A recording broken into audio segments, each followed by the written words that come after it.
Congratulations on the victory. Hard-fought win, hard-fought decision. What are your thoughts now that the dust has settled here in Singapore? I'm super disappointed. I'm disappointed for the fans. I come to fight. I always come to fight. I think we could show from what I was doing or trying to do. Obviously, I was too complacent in the second. I just kind of laid there and hit him a lot from the bottom. But he wasn't doing nothing. I don't think I have a mark on my face. I don't feel anything. He wasn't doing nothing but holding, and this is a fight. But overall, I take the responsibility. I should have done more. I shouldn't have been complacent in the second for whatever reason. But overall, I'm super disappointed in myself, not at him. I know that was his game plan. Fighting a guy like that's always really hard to do because they just want to lay there. They don't really want to do a whole lot. They don't try to improve, really. Every time he tried to improve, I swept him. Anytime I wanted to come up, I come up. But only thing I can really say for him is he had the good single against the cage. I was anticipating it, but I think maybe I worked on it too late. But I started to get that timing at the end and what we worked on. But overall, super disappointed, long-winded. So what type of fight did you, you said you expected that game plan from him, but I guess what type of fight did you expect in there? Because I'm sure you didn't expect, as you just said, for him to just hold you throughout the fight. Yeah, I was expecting him to, if he did get me down, improve position. It's hard to stand up from somebody when they just hold and hold. He tried a couple shots, I moved.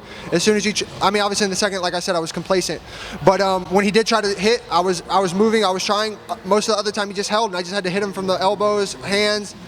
But I was expecting a 15 minutes, but I was expecting to be more dominant. But I keep saying but I was, I felt like when I was on top, I was dominant. When I wanted to move, I moved. And when he gave me space, I moved. I knew nobody can hold me down when they try to give space. Obviously, holding someone's a lot different. You have to create space. And every time he did, I felt like I was up from what I remember. That complacency you said in the second round, was that something that he was doing or something that you were trying to adjust in there? Like, where did that come from in round two? In the second, I didn't want to waste too much energy. The weight cut was pretty hard this time. I don't know, because this is the first time I've ever been out of the country. I don't know if it had to do with that or what it was. But I didn't have my nutritionist with me, but Charles helped me so much at the last bit. But maybe it was more in my head. I don't know. I just know that I didn't want to create so much energy and get tired, because I know that's what he wanted, was for me to get tired. So maybe that's where it's come from, but my responsibility. How bad was the weight cut? Like, how much did you have to cut so close to the weigh-ins? Surprisingly, the weight was low because I got in early, so I was at like 203 when we got in, and I was starting to drop low, so I come back up to hold it at 203. But then they gave me distilled water one day, not the PI, but somebody else. And my nutritionist thinks that's what did it, because that dehydrates you, the distilled water. Between that and a couple other things, they think it was that. But that's no excuse, man. Sure. I still turned it up in the third. I still think I won the first. And overall, from a fighter's perspective, I was trying to hurt him. I was trying to finish. I felt like I was so close one time, but he did a good job at turning in with the rear naked, I think twice. But good on him, you know. Like I said, fighting guys like this is super hard. Do you think the boos at the end were just because there's a lot of support here for him, because it's so close to Australia, or do you think they were just upset with the decision? I think it's a little bit of both, to be honest. Definitely probably more the first one. It's more his home turf. But man, I am a fan, obviously, but I was the fighter then. And I was still am super disappointed. Because, man, I don't like to fight like that. I have 20-something pro fights, and none of them have been like that. And I'm disappointed for the fans. I come here to put on shows. All my UFC fights show that. And I'm just disappointed from a fan's perspective. And then, I don't know if you're aware, but since 2019, you just tied Israel Adesanya with 7 wins for the most middleweight wins in that time span. So what do you want next for your career? Hopefully October 6th. That's what I'm looking for, October 6th. I like this guy a lot as a person, I really do.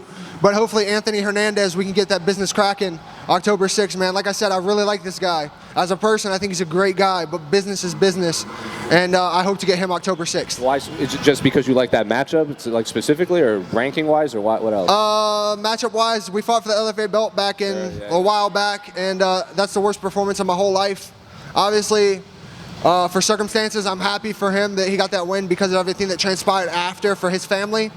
But now's a whole different time. I'm a whole different guy, and I just want to fight him again. And finally, what was that mask you walked out with?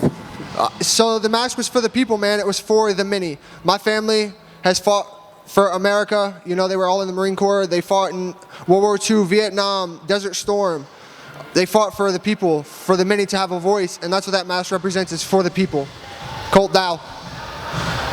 Hey, man, when you fight a guy with a style like the one tonight, do you know coming in, like, okay, this is probably going to be a bit of a grueling one, this is probably going to be not as fan-friendly as I want it to be, or do you just have to put that out of your mind and fight how you want to fight? Honestly, I was putting it out of my mind. I was just trying to do me. I thought maybe I could put him out on the feet, but I only connected Flush, I think, like Flush once. He did a good job at staying at distance until he wanted to shoot. But then again, like I always say, I always take responsibility. It's my fault, and I could have done better. I could have done more, but it is what it is now.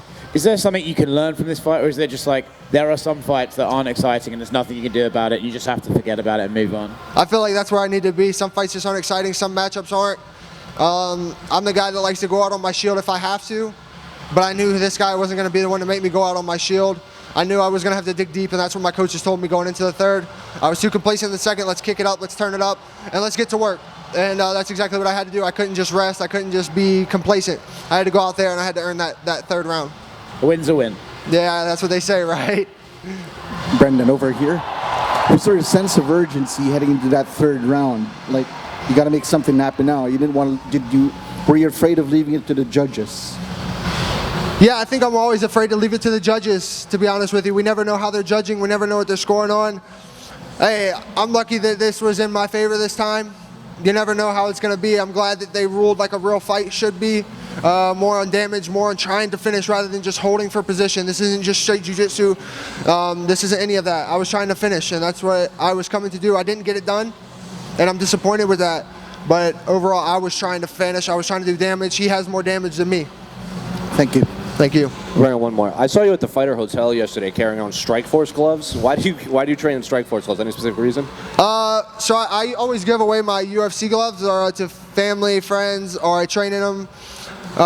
My friend fought in Strikeforce back in the day, Kurt Hollabaugh, and it's funny because I bought those gloves and another red pair that were just identical to the ones they fought in when I was an amateur, and I fought in those gloves and the red pair as an amateur in Mississippi. So I don't know. It's just kind of I like to keep it old school. I like to keep it old school. It's probably a collector's item at this point, honestly. Probably, right? But the things are worn off, man. They're so old. Good. Thank you, guys.